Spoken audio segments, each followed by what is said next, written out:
Before Kurt Cobain became the face of grunge and a style icon, he was just a kid growing up in a poor town in Washington, a small, blue-collar town where dreams felt distant and the mood was often heavy. Kurt's childhood wasn't easy. His parents divorced when he was young, and he often felt like an outsider, shy, awkward, and painfully aware of how different he was from the other kids. He was skinny, which made him self-conscious, and that was reflected in his style. He used to layer second-hand clothes to hide how thin he was, even though ironically, he had the kind of messy, handsome face that magazines would soon fight to put under covers. Kurt didn't care about brands or trends. He wore what he could find, usually secondhand or whatever was comfortable. Little did he know, this accidental look would soon ignite a cultural revolution that went far beyond music. In the early 90s, Nirvana exploded onto the scene with a sound that was raw, emotional, and unpolished. And their frontman's look, it was the same thing. Oversized flannels, torn jeans, thrifted cardigans, and beat-up Converses. Cobain's style wasn't carefully crafted. It was cheap and real. And that's what exactly made it powerful. Kurt represented a total rejection of the glamorized, overproduced image of rock stars that came before him. While metal bands were wearing leather pants and eyeliner on stage, Cobain looked like he just rolled out of bed. And that was the birth of grunge fashion. Not on a runaway, but in a garage.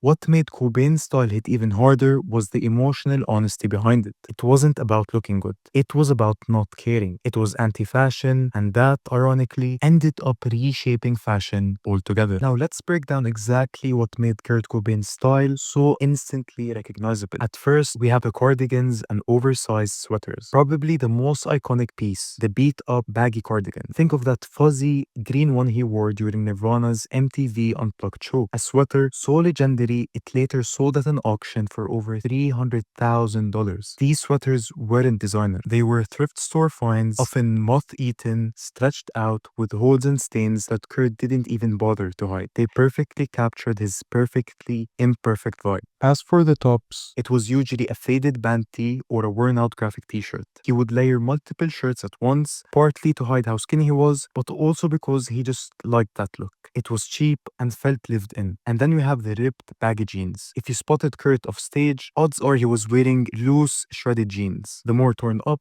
the better. Even recently, a pair of Kurt Cobain's jeans sold for over $400,000 in an auction, 40 times the original $10,000 estimate. And I just know Kurt would jump right back to his grave if he knew that. And then we have the beat-up Converses. For shoes, it was usually scuffed-up Converse Chuck Taylors, footwear that could survive dirty tour vans and a rainy Seattle sidewalks. Remember those bug-eyed white sunglasses that blew up in the 2010s? Kurt rocked the original version back in 1993 at the MTV Music Awards. Oversized, weirdly futuristic Christian Roth frames that became an instant icon. In 1992, Marc Jacobs, a young designer at Perry Ellis, did something unthinkable for high fashion. He put grunge on the runway. Models strutted out in flannel shirts, thermal layers, slouchy beanies, and Doc Martens, things you would find on any Seattle sidewalk. But these were made from silk and cashmere. Kurt and his wife Courtney hated it. Legends say Mark even sent them some samples, and they literally burned them in a protest. It was the ultimate punk move, rejecting the system, trying to profit off your anti-system style. But funny enough, the industry loved it. Even though Mark got fired for the show, but it was the collection that defined his career.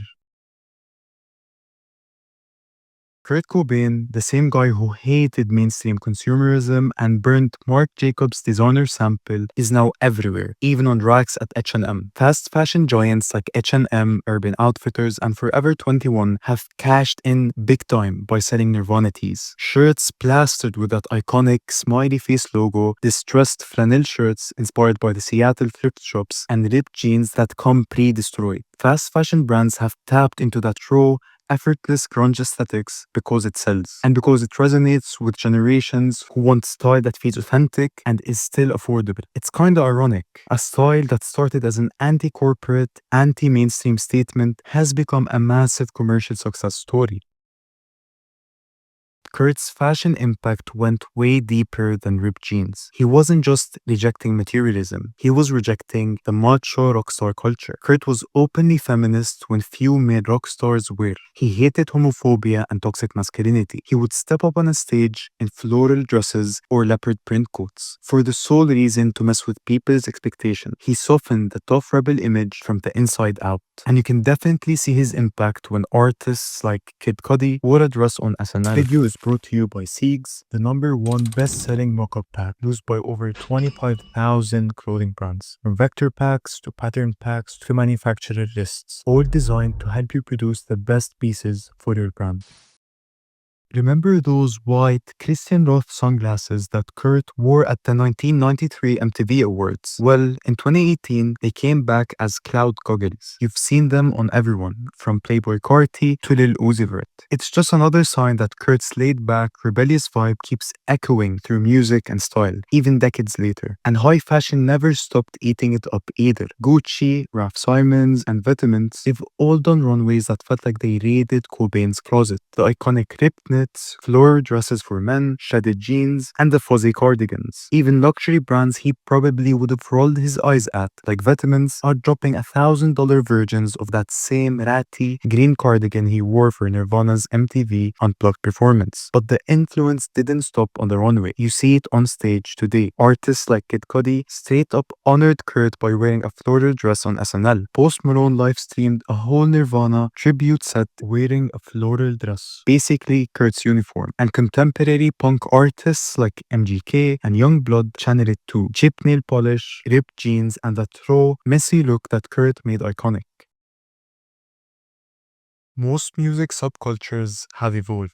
Punk, for example, splintered into hardcore, post-punk, and pop-punk, each with its own style tweaks. Goth turned into cybergoth and romantic goth. But in general, most subcultures just got divided into even more categories. But grunge, the style has barely changed since 1991. It's still the same beat-up flannel, baggy jeans, and thrifted cardigans. It's not because people haven't tried. It's because the whole point was that it didn't try to be anything more. Grunge fashion was never meant to be a look. It was about the anti-style. The fact it's so simple basically means it hasn't needed to evolve. And that's why it sticks around. There's no new wave grunge silhouette, even though high fashion rebrands it with fancy knits or silk flannels, but the core hasn't changed. It's still about throwing on whatever's on the floor, just like Kurt did. In a sense, Kurt Cobain gave generations permission to look imperfect, to wear their sadness, confusion, and rebellion on their sleeves. He showed that you didn't have to look rich to look cool. You didn't have to fit the mold to change the culture. As a music writer once said, not only did he make it okay to be a freak, he made it desirable. If you like this video, make sure to like and subscribe for more deep dives like this. And let me know in the comment section what would Kurt's reaction be if he was still with us today, seeing how high fashion keeps cashing in on his style.